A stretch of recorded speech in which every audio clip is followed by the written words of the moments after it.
A 20-something-year-old calling himself or herself a life coach is like a virgin calling himself or herself a sex coach. I'd like to think that I've become a lot more zen in life and that very few things actually trigger me, but nothing makes my blood boil more than 20-something-year-olds calling themselves life coaches. And these guys seem to be everywhere these days. YouTube, Twitter, LinkedIn, Instagram, and whatnot. And that's because the qualification to become a life coach entails being able to memorize a few platitudes. Follow your passion. No pain, no gain. Failure is the stepping stone to success. Live, laugh, love. Fuck off, will you? I'm not exactly sure who came up with these qualifications, so I decided to take matters into my own hands, and after doing a little bit of rocket science, I came to the conclusion that a life coach should be someone... Where's the answer?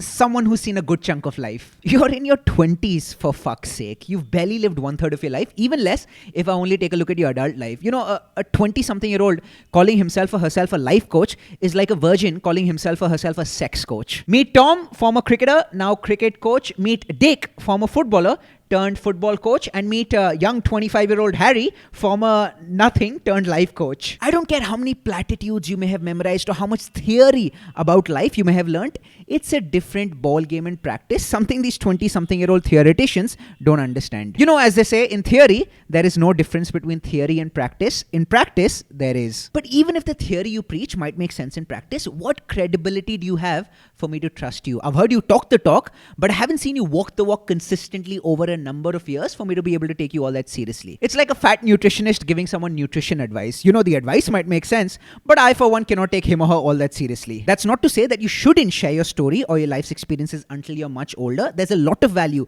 in sharing your experiences. Others might be able to relate to them. Others might be able to draw lots of inspiration from them.